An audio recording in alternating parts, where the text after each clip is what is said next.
Hello everyone. I'm glad you could join us for It Has Nothing to Do with Age or Gender. Last week we didn't have a show because I was in Ann Arbor. Went to the University of Michigan, Indiana football game, in part to get together with family reunion with family back in the Detroit area, and also to continue the research on my next book, theme of mental toughness. So I met Coach Gary Moeller, former Michigan coach, and also he coached at the professional level, Detroit Lions and some other places. So met with him, met with Jim Brandstetter, who currently does the color voice of the Detroit Lions and Michigan Wolverines, something he's been doing for many, many years. And incidentally, Jim was telling us about his wife, Robbie Timmons, who's involved in rescuing thoroughbreds. And they evaluate the horses up at Michigan State and then find owners so these horses can have new careers. So that was interesting. Also met with Fritz Seiferth. Fritz was fullback on the Michigan team, and Mike Keller, who was our first guest back in June, who played for the Cowboys. And so Mike and I went down on the field pre-game. So that was fun. Got a chance to look at players up close and see Brady Hoke. And also I met past football coach Lloyd Carr of the national champion 1997 football team. And then also we met with, Linda and I both went to Detroit. And then also we met Reggie McKenzie, who had a pro career with the Buffalo Bills. And some of you may recall that Reggie McKenzie and Joe DeLaMelliere, Michigan State, were on the line when OJ broke the national rushing record. So they were called the Electric Company because they turned on the juice. Anyway, we're back. Tony, unfortunately, is not here. He's went to the Humboldt area to pick up a horse that's bringing it down here. And it's perfect because our guest, Dr. Melissa Ribley, veterinarian, is here joining us. And so we'll talk about horsey stuff as well as other things. But before I do so, Melissa, I start each program with a quote, and then I'll ask how this quote relates to you. And I think I lost there we go. I'm still hooked up. Anyway, the quote is by another Melissa. I'm sorry, you're Melissa. Martina Horner. The quote is by Martina Horner. The quote is, "What is important is to keep learning, to enjoy challenges, and to tolerate ambiguity. In the end, there are no certain answers." So if you can respond to that in terms of how that quote relates to you and your professional career and your development. Well, I like that quote. There's a lot of good things said in that quote. And I particularly like the part about how it's important to keep learning. And I'm really a big believer in that. I've always enjoyed learning. That's why I was a good student, and I continue to learn. I continue to take classes in various things, from learning a different language to trying skills I've never learned before. And I think it's really opened my mind. And even when I think I know all there is to know about any topic or any hobby, any subject. It's always humbling when I realize I just learned something new. And I think it's a great thing to remember that we can always continue learning. Even if we think we know it all, we really never do. And that's how I like to think about when things don't go quite so right with something that I thought I knew everything there was to know. I don't like to think of it as failure. I use it as a learning experience. And can you give an example maybe of some new learning that took place? Well, you know, I think a great learning opportunity is one that a lot of the horse people here are familiar with, and that's the Tevis Cup. I mean, there you can have anywhere between 15 and 23 hours of learning what not to do. And events like that are very not forgiving. And if you forget what you know, or you're not practicing what you do know, it'll come back and get you. And so I continue every event I'm in. I try to remind myself to try to remember what I've learned and apply that. Melissa not only vets the ride, she rides the ride. So we're going to get into both of that. Anything else about the quote that you want to respond to, other than the learning part? And I think the part about ambiguity is important also, in that sometimes there really is no clear answers. I used to think much more black and white, especially going through veterinary school. Topics were presented to you as black and white. There's a right and there's a wrong. And that's what attracted me to medicine, is it was very factually based. Science is, I do well with science. There's not a lot of opinions there. It's factual, and that's what I like about it. But what I'm learning with even medicine is it's not just science, it can be an art. And so what we think, again, that we think we know exactly what is presented before us, we have to keep our minds open, and sometimes it's not what it seems, and things can be ambiguous. So I like that part of the quote also. Okay.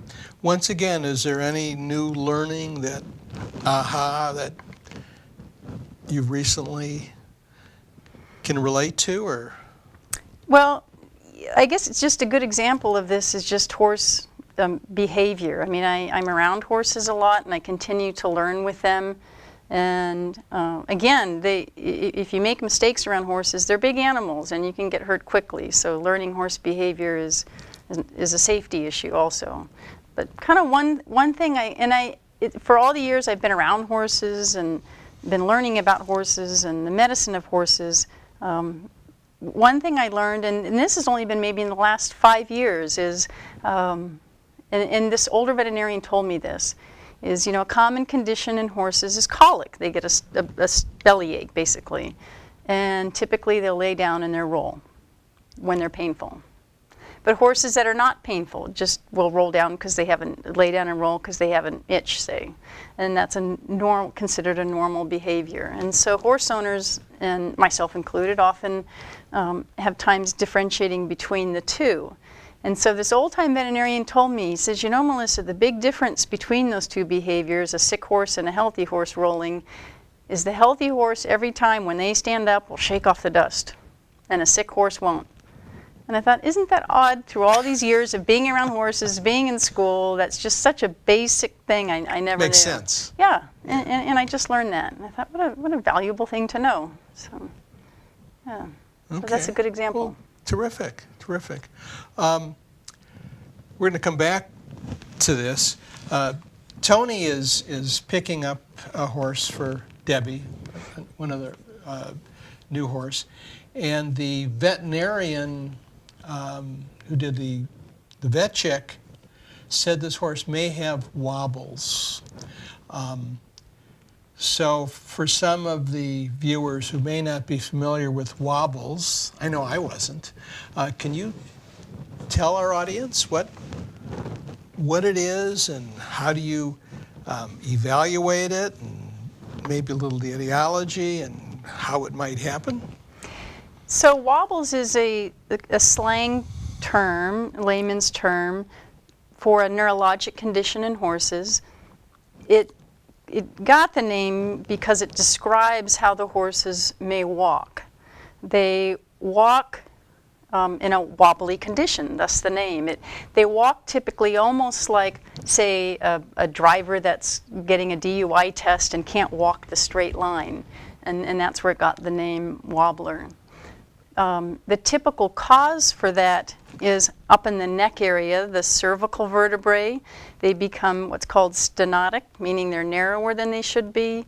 It therefore pinches on the spinal column, and it causes, the medical term is called ataxia, meaning the horse cannot place his feet correctly. We typically see that in younger horses because it manifests itself in young horses because they're usually born that way. So how young are we talking about? It'll become apparent in anywhere from an older foal to a 2 to 3 year old horse. Okay. And if you're paying attention, you may see it younger, but typically we really start noticing it as the horse maybe becomes 2, 3, 4 years of age, when people want to maybe start riding the horse. It's considered a very dangerous condition for people to own and ride these horses because the horses are not neurologically sound and they may fall. The normal horse will rarely fall. That's the one thing about horses. The thinking part of their brain is not all that large and effective. They're not high on the intelligence scale. But the part of the brain that accounts for balance is very well developed. That's why you so rarely see horses falling. But with the wobblers, since their spinal column is not attached normally to their brain, they cannot track normally and they may fall, and that puts the rider in danger. So it's a very serious condition, and that's why a veterinarian doing an exam on a horse would really need to make that clear to the owner rider. There is possibly we're thinking there's a genetic component in it. Treatment can be difficult. The most common form of treatment is a surgery, and that involves working on this cervical vertebrae of the neck. So. Okay. But if you're thinking about purchasing a horse like this, that's probably not the best candidate if you're going to be riding the horse. So what would be the evaluation? It's a neurologic exam. And how would you do it? So you go through a systematic approach in neurologic exams. Basically, you want to know, does the horse know where his feet are? So the horse should be able to back up normally. It should be able to turn normally on a lead line. You should be able to blindfold a horse, and he should still know where his feet are. Okay. So really what we're assessing is, does the horse know where his feet are? Well, this vet who evaluated the horse said it may have wobbles. Is that typical in doing an evaluation? Is this part of the uncertainty now in terms of does it have it or does it not? That's right. Yeah, we talked about ambiguity earlier. That's right. Because keep in mind there's other causes of neurologic disease in horses. It could be infectious, and so there are other causes. So a definitive diagnosis is usually done radiographically. You can inject dye in the spinal column and take MRIs or films of the horses. So that's usually a pretty involved testing. I mean, your average, certainly your in the field veterinarian would not have those capabilities. So these are horses that typically get referred to either a university or a private surgical facility that has the diagnostic capability of evaluating the horse.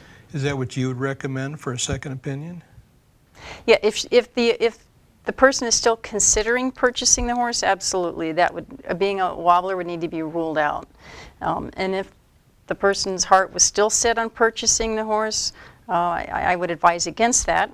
But there's the option of surgical correction, and now you're looking at quite a bit of cost involved in this horse. And, okay. You know, there's a lot of good horses out there. There really are, and so you got to keep that in mind too. Well, we'll certainly pass this along with Tony, and then when Tony looks at the interview, he'll get it from you. That's right. And then also I will reinforce that. Well, terrific. So let's go back in time, Melissa, do you remember when you first started thinking about veterinary school? Or becoming a vet? I do. Yeah, it's very clear to me since a very young age. How old were you? I would say I was 11. Okay, so pre-puberty. Yes, and it was really right around the time that my dad had gotten us our first pony, and my sister and I started competing in endurance riding. So we went to endurance rides with this pony, and then my dad got me a horse. An endurance ride with a pony? Yeah, yeah. Amazingly, the pony was just so tough.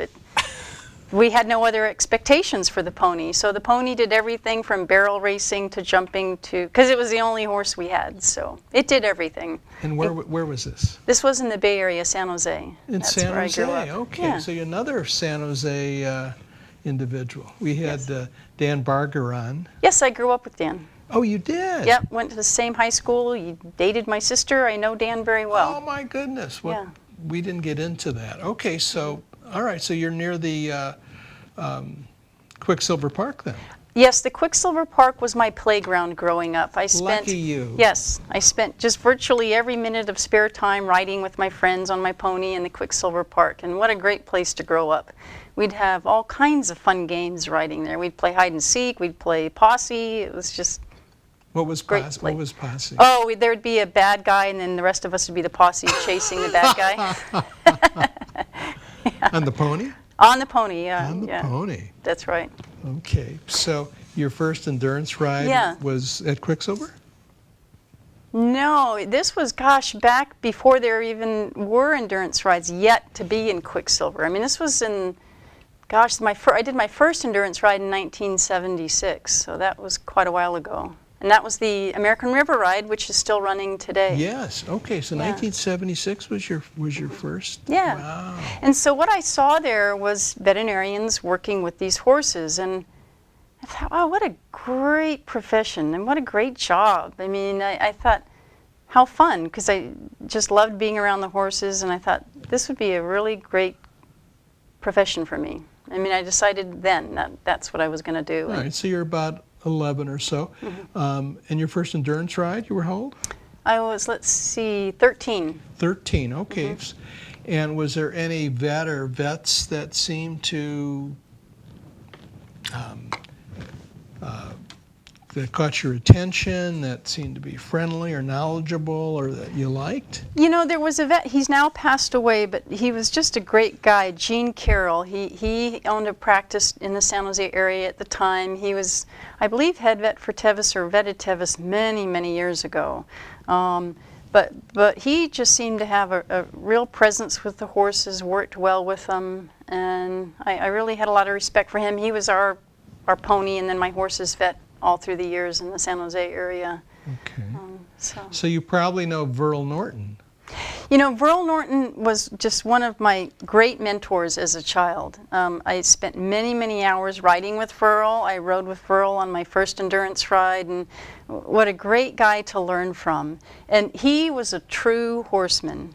I mean, he was able to ride across the country in 1976 on 2 mules in the Great American Horse Race. And Do you remember who did the shoeing for him? yes, it was Verl, another Verl. Liebert. Yes, Verl Liebert, right? That's where I bought my first horse from. Okay. Verl. Yeah. Verl. Right. Yes, I remember that. I remember being in the barn. It was Verl Liebert came over to shoe his mules one night in the barn right before Verl left for the Great American Horse Race. But he was such a horseman, Verl Norton, because it takes such skill to get these horses across the country without getting injured. You know, horses are just animals, and not mules so much, but horses are just animals that are waiting to injure themselves. And Is that's that how you big, see it? Yep, that's a big part of success in a long-term event like riding every day across the country, is not letting them injure themselves. Yeah, that's a big part of it. And Verl was able to do that. Yeah, okay. All right, so were you born then in the San Jose area? No, my father was in the military, so when I was very young, we moved around quite a bit. So where were you born? I was born in Fort Belvoir, Virginia, and so we moved from coast to coast. My dad Okay. was in the Navy, so we were in Florida, Virginia, Seattle, but then settled in San Jose. So my memories of childhood are all from San Jose. San Jose. So your father, was he a horse person? You know, I did not know him as a horse person. When you're young, you don't really know your parents that well, so I didn't know him as a horse person, but it was his idea. He grew up in North Dakota, and so he had horses as farm horses. Yes, yes. So they were more work horses than recreational horses. Yes. But I think what happened is, you know, with all my older brothers, he did motorcycle activities with them. And then my sister and I came along, and we were not into motorcycles, so... Are you to the youngest? Yes, so he decided we needed an activity that we could enjoy, so that's where the pony came in. Okay. And that really changed our lives because, you know, when you get your horse, it's such a part of your life. Horse people, that's what they do. And it really changes your life when you get your first horse because it becomes what you do. And your friends do work with horses, and it kind of defines what you are. And so that's kind of where my life took its path, was getting these horses. So that was a big change then for you with the pony. It really was, because keep in mind, you know, we were growing up in just a residential home, and so I was not a country person. The pony wasn't in the backyard? No, no. The pony was at the boarding stable, which is also a great place for kids to hang out. I mean, my mom would drop my sister and I off. Skip's place, was it? Near there, near Skip's. near Yeah, Skip's. the stables where I grew up with the pony and then the horse is now gone, and there's homes there. All kinds of homes. Yeah, which is quite sad. But again, what a great place for a kid to grow up, to be just dropped off in the morning on the weekends, and your mom picks you up in the evening, and you just play all day with the horses. So lots of fun. Okay. So what was the pony's name? Buttermilk. Buttermilk. And who named? She came with the name. She came with the name. Okay. And your sister is older? She was just a few years younger than I was. A few years younger. Okay. And then you have how many brothers? I have three older brothers. Okay, so 5 kids. Yeah, and actually then an older sister too as well. But she was not so much involved in the horses, so that we have 6 kids. You know, I'm not quite sure what happened there. She was very involved in school, and she hung out with my older brothers, so she was more involved with what they did at the time. And there was a bit of a gap. How much of a gap? Boy, there was an 8-year gap, and then I came along, and then my younger sister. Wow. So that was a pretty big gap. So it was kind of like they grew up, and then we grew up. Were you mistakes? Hard to say. hard to because that's Could be. Because that's a big gap. Yes. 8 years. Okay, so it was like you and your sister had that bond then. That's right, with the horses. The boys and your older sister, they're part of another. Almost another generation. That's right. Yeah. That's right. Okay. So are you still close with her today?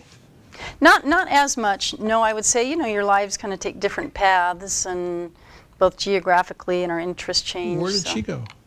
I believe she's up in Washington now. In Washington, not with horses. No, I don't. No, not so much now. So you kind of either stick with it or you don't. You know, some people really take to it and really stick with it and like it, like myself, and then others don't. I mean, some kids start with horses and decide it's just not going to be for them and choose other paths. So.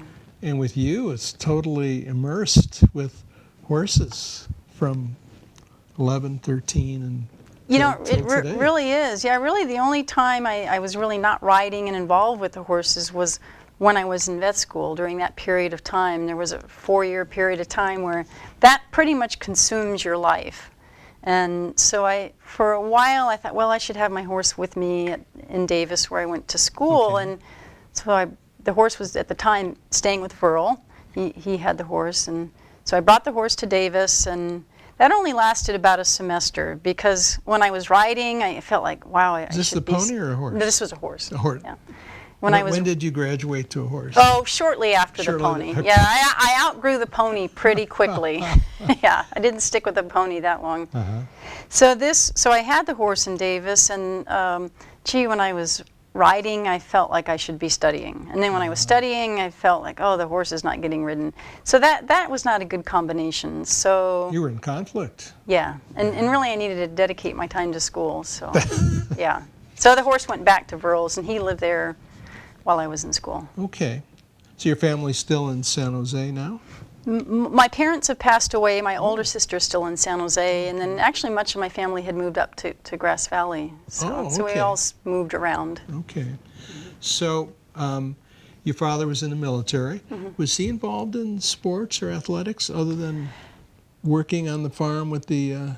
Yeah, growing up, he was a very involved father, so he coached pretty much every sport that my brothers did. He coached softball, basketball, little league, hockey, whatever they did, he was right in there involved in sports with them. When I was growing up, I didn't consider myself athletic by any means, and I really wasn't. And people look at me today and think, wow, they've really changed. But I really was not that into sports. I mean, You were into your horse. yeah. But I farm. mean, I didn't do running or track and field. Oh, you or, didn't? No. You no. were riding. That's it, yeah. Well, that's sport. Yeah. But you didn't consider it I guess not so much because it wasn't competitive. I mean, I just rode for fun. endurance riding. That's true. That became more competitive for me, yes. Okay. And your brothers? Sports? They did, yeah, when they were younger, they did quite a bit of softball. That was their Because your big dad thing. was coaching? That's right. Okay. So you really come from a sports family background. I would say so, yeah. Yeah. So you were also very active as a kid. Yes, our parents really encouraged that. I mean, I think to keep us out of trouble, they wanted us to be active. And that was a good plan because it did keep us out of trouble. And so especially with the horses, because that's pretty full-time, being at the stables, being with your horse, and being with your friends. Well, maybe you can describe Quicksilver, your backyard. If you can describe that in some ways. Yeah, so Quicksilver is a county park. When I was growing up there, it had not yet become a county park. Okay. It was in the process of becoming a county park. And it used to be a mining town, so that's the name Quicksilver. They mine mercury there. And so still today, there's still old mining homes you can see there and old mine shafts that they've locked up. But now it's an open park, and the stables that we boarded that park. And so we'd spend many hours on many days riding through the hills of the Quicksilver Park, just having fun with our horses. And it's still there today, and it's a beautiful park. I mean, we're really fortunate in towns, cities, and states where they've dedicated public land for enjoyment for people to hike and ride, and it's just really a nice area. A few months ago, 3-4 months ago, we Tony and this other family from Cool, Madu and his wife, and Jonathan Jordan and Tara Jordan. We all went to do the run at Quicksilver. Oh. And then after the run, we said, oh yeah, I remember Skip Lightfoot's, because at the time Skip Lightfoot was him and Kurt put on the ride and tie. That's right. Right. So, let's go take a look and go to the barn and see. So we did a drive did the look for Skip. Skip wasn't there, but the ranch was still there. Anyway, it was just fun. Yeah. I was thinking before you came on in terms of how I met you and where, and it had to be either endurance or ride and tie, and I'm not sure what. I don't remember what, but it had to be either endurance ride or ride and tie, or maybe even a running event, but any event. All right, so you went to Davis, right? Okay, at veterinarian school, and then what happened after Davis? So shortly after graduating, I then married my now husband, who lives here in the area, and we live between Auburn and Grass Valley. Did you meet him up here?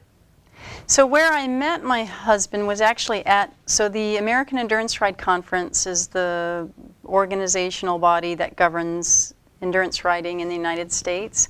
And every year they have a convention, a conference, typically in Reno, which is a lot of fun to go to. And so I was at the dance there. They have a party and a dance there every year. And so that's where I met my husband, was at the convention. Through the horse world. Exactly, yeah. And gosh, we just had so much in common with the endurance riding and horses. And So that's how we met. We had seen each other at rides, but didn't really know each other. So he lived between Auburn and Grass Valley, and so shortly after vet school, that's when we got married, and then I ended up moving here to between the Auburn and Grass Valley area. And I'd really always liked the Auburn, cool Grass Valley area.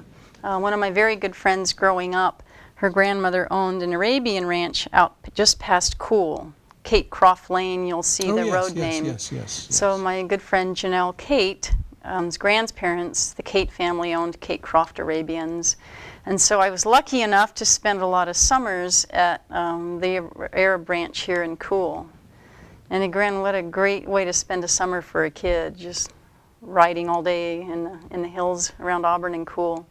So I'd always really liked the area. So it was really fitting that I ended up in this area, and it's just an area that I've loved, especially now that it's the endurance capital. That just makes it extra special.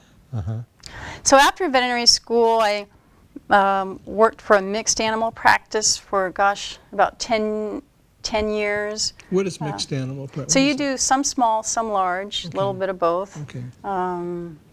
And then about 10 years ago, a friend of mine, Jan Hirschenhaus, had worked for the state Animal Health Department of Food and Agriculture. And she said, oh, you should think about joining this department. And I thought, well, that's a change from what I've done. But I thought, wow, that would be a kind of a nice way to expand my horizons. And so that's where I now work, is with Department of Food and Agriculture.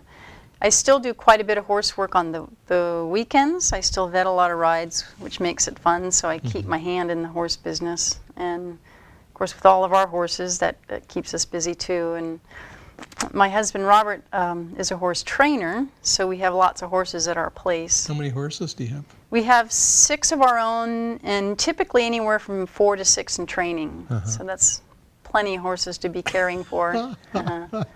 Yes. But that's been really a great business for him. He's very good at that. And it's kind of nice we can do it somewhat together, and then I can help care for the horses. So with your work with the state, what is it you actually do?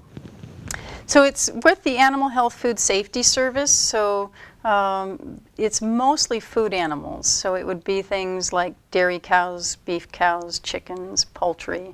So the kind of the mission of the department is to protect the herd health of California. So how do you do that? So yeah, that's a very good question. So and of course the food safety part of it as well for the consumers of America, in the state of California. So we want to make sure the animals are kept healthy, free of especially foreign animal diseases, to keep the herds healthy. And then we make sure that the animals are healthy in terms of food animals that are going into production. Then do you visit locations and so forth? Yes, right now I work out in the field. I mean, there are positions that work mainly in the office, but I'm not so good of an office person. I do better out in the field, so I've remained out in the field. But still, my true love of work is with the horses. I mean, that's really what I enjoy the most. And I still enjoy, probably my favorite type of work is vetting the ride. I still vet quite a few rides. And now I'm even getting the opportunity to vet some rides internationally, which is really a lot of fun. Tell us about that. So there's a component to endurance riding called FEI. It stands for Federation Equestrian International, and they govern endurance riding internationally throughout the whole world.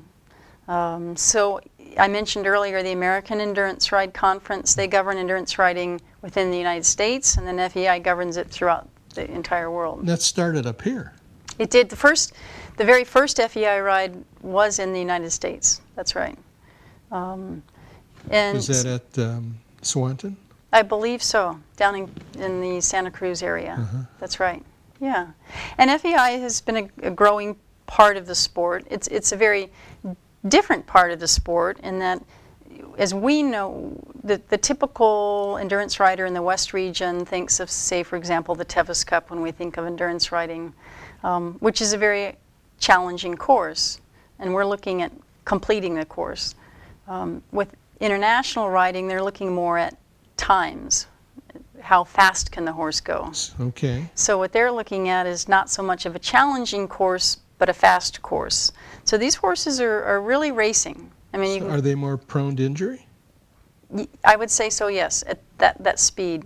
So you think of, say, thoroughbred flat track racing and just extrapolate that out to 100 miles. I mean, these horses are being asked to do a lot. But they're trained at very high levels, and horses can do that well. You see the same kind of horses, typically Arabian horses. But what's been interesting for me as a veterinarian is being able to work with international riders. So I've been to Australia vetting a ride, and I'm going to Guatemala in December to vet a ride. And somehow I thought it would just be vastly different in other countries, but You speak other languages? I'm learning Spanish. Okay, good, good. Yes, I'm putting one of my things that I'm trying to learn to use, exactly. So it's been really fun seeing how they run the sport in other countries. And there's a lot of similarities, especially with FEI governing the sport. I mean, their rules don't change. They remain the same, and it's pretty strictly governed in terms So of what do you horse think safety. some of the differences are between here in the United States versus internationally? I would say under the FEI auspice, if it's FEI governed, there's not a big difference, again, because the same rules apply, the same horse welfare issues apply. I would say with FEI riding But and isn't that a contradiction to see how fast the horses can go in 100 miles in terms of the welfare of the horse? That seems to be in some ways maybe a contradiction, because speed, as we know, whether it's human or animals, more prone, I think, to injury. No, you're right there. And so because of the racing aspect of it, there has to be more controls in place. So typically with an FEI ride versus an American ride, the controls will be stricter, meaning the horse has to come to a heart rate recovery more quickly. Okay. I would say our evaluation of lameness is very stringent at the international level. More so than here? I would say so on average, yes.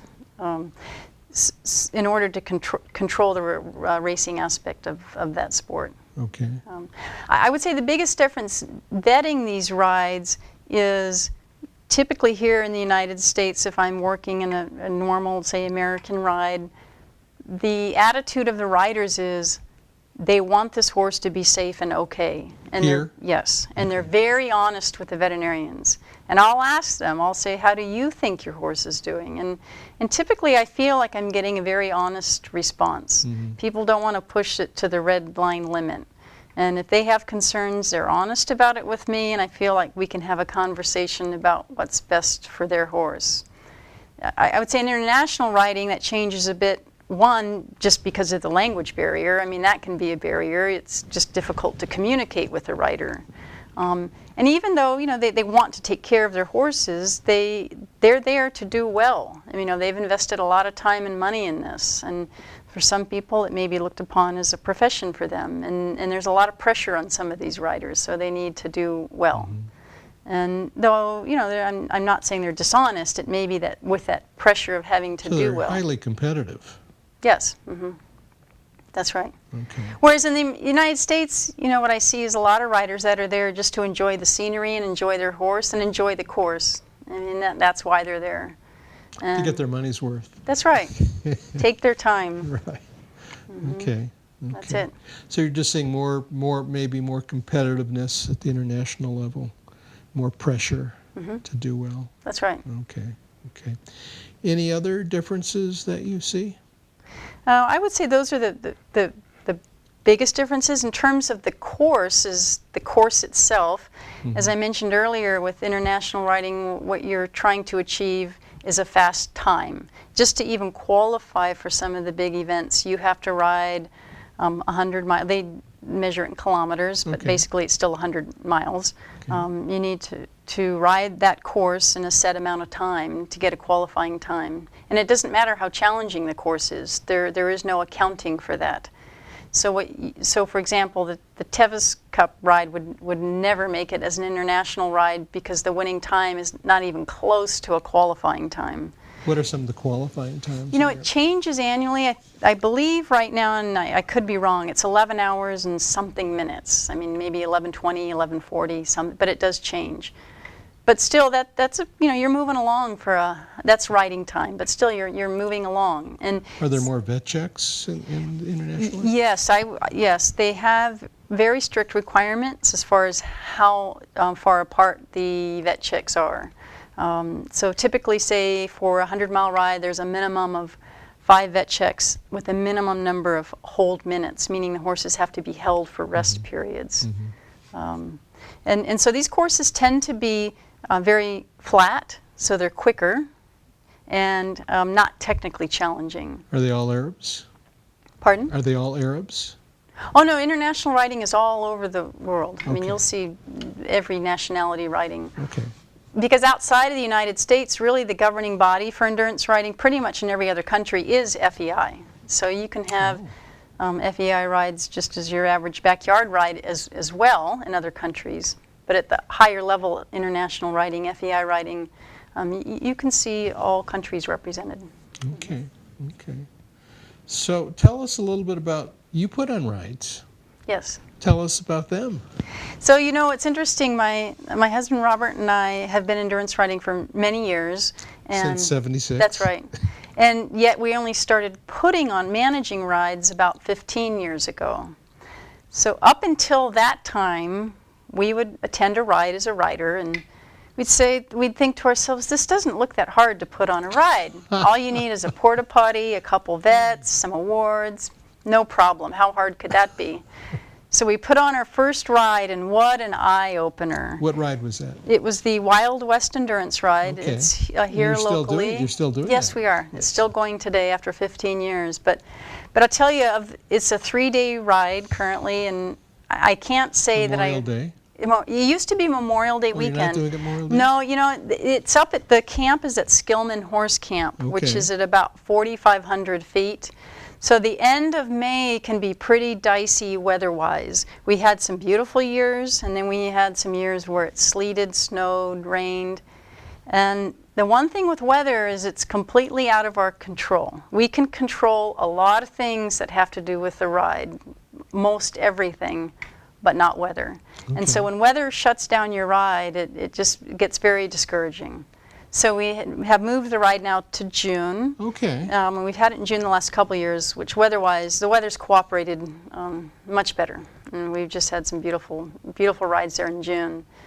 But I tell you, over that 3-day period of putting on a ride, I can't say that I work harder any other 3-day period in my life. I mean, it's just, you are responsible for anywhere from 80 to 100 riders a day, and for their safety, and you want them to have a good time, and the buck really stops with the ride manager. So you have a lot of responsibility there. So it's a lot of fun to put them on. It really is. You get great people there, and they really enjoy your trails. And that's why we started the ride, is we wanted to share our trails with other people. I mean, there's such great riding around here. So that was the reason we started the ride, and people come and enjoy it. So that's the great part about it. But it's a lot of work. It's a lot more than just having a porta potty and a vet. I mean, by the time you get through the trail marking, just all the arrangements, it's a big responsibility. So for those that may be interested in doing the ride, how would they find it? So endurance riding, again, is governed by the AERC, and the AERC, American Endurance Ride Conference, has a great website. And on their website, they have a ride calendar. So if you go to their ride calendar, it lists all the endurance rides throughout the country. We're in the West Region, so you go to West Region, and then you look up our ride in June. And you click on that link to the ride, and it tells you all about it, and the entry is there, and it gives you all the information for the ride. So roughly, what does it cost to do a ride? To enter a ride? To enter a ride, yeah. I'd say the average entry fees now, you know, that's interesting. When I was riding as a kid, I'm thinking, oh, my parents, of course, paid the entry fees, but I remember they were down in the anywhere from $45 to $55 range, and so they've progressed upwardly now, and I'd say the average entry fees, say for a 50-mile ride, are anywhere between $100 and $125, which is really a pretty good bargain if you think about it, because you get to camp in a beautiful campground, you get food, you get a veterinary exam of your horse. You get beautiful marked trails that have water. See, that's the other thing, is we put out a lot of water for the horses. So it's a really good bargain, I would say, for a recreational activity for a family. Well, you put on other rides too, don't you? We do. We put on a second ride, and this is down in the town of Ridgecrest. We own another training facility down in Ridgecrest. It's near the Mojave Desert, and it's beautiful wintertime riding. So our training business, we move down to our Ridgecrest facility typically in the winter months, because even though Auburn and Grass Valley is beautiful in the spring, summer, and fall, winter can be tough riding up here with the mud. So we move our horses down to the Ridgecrest area, which again is desert. So it's just beautiful wintertime riding. It's sandy, dry, gets I think 1 inch of rain typically annually. So we put on our second ride there in February. And that's a 35, 65, and 100-mile ride. So 100-mile rides present their own challenges, because now you have riders that are riding at night. That's the big difference. Well, tell us, are there other problems in putting on a 100-mile event compared to 50? I'd say that the biggest challenge is finding volunteers that are nice enough to stay up all night for you. Luckily, we have some very good friends that are willing to do that. But it's tough to ask somebody to sit at a finish line with a clipboard and a flashlight till 5 in the morning. It really is. So finding volunteers to be out there all night is probably the toughest part about it. The riders do fine. I mean, they're out there to gut it out, and they do great. But of course, you have to mark the trail really well at night. We use glow bars, and typically the riders do great following those. Okay. Okay. The theme here is mental toughness of the program. I'd like to hear your definition of mental toughness. My definition of mental toughness would be the ability to continue on and not quit even under adverse conditions. That would be my definition. Okay. So what would be your most difficult ride? The Tevis. As a competitor? The Tevis, definitely. Okay. Is there one Tevis or a couple of Tevises that presented more challenges to you than others? You know, I'd say each Tevis each year presents its own challenges. This past year was particularly difficult because it was quite hot. So the heat itself really took its toll on a lot of riders. I mean, not even so much the horses, but I saw a lot of sick riders on the trail. And so that made it particularly challenging. Then another year, I just had an issue with myself that made it challenging, and that at about mile 25, I had one of those learning moments about don't do this again, and I was looking down when I should have been looking up and ran into a tree limb. And so I got pretty banged up there. It was early in the ride. It was. So before Robinson? Yes, it was before the first major vet check at Robinson Flat. Okay. Yes, and so but I was really determined. I had put so much effort and time into this ride training and getting ready, and my horse was so ready. I thought nothing is really going to make me quit this ride. And I didn't think I was that hurt, really. But when I rode into Robinson Flat and the spectators were there, and by the looks of horror on their faces just looking at me, I knew it had to be worse than I thought it was. So somebody called over a paramedic, and I was so fortunate there that there was a physician there that was able to stitch me up where I needed to be stitched. So you got stitched right then and there? Yes, and he's a competitor himself, Jeff Hurton. Oh, Jeff did the stitching. He did, yes. And so he's a competitor himself, so he knew a couple things. One is I wasn't going to quit, and two, he knew I was on the clock and I was looking at my watch. So it became speed suturing at that point. Fast. Yeah. That's not his specialty either, is it? It's not. He's a dermatologist. He's a dermatologist. Yes, but he had his whole kit there, and I was just so fortunate. So even though I thought I was feeling okay, looking back, I can see it really affected my performance, and I think mentally too. I just wasn't as sharp and as focused as I needed to be. In what ways? Well, I don't know that I was making good decisions for my horse. Throughout a long distance event such as the Tevis, and you're responsible for the health of your horse throughout that time. So you're thinking for you and your horse. There's a lot of just micro decisions you have to make. How long should I stay at this vet check and let the horse eat? Where should I get off and give the horse a break and hike? So there's a lot of decisions that have to be made all day that affect the eventual outcome. So in thinking back, would you have maybe made other decisions if you hadn't been injured?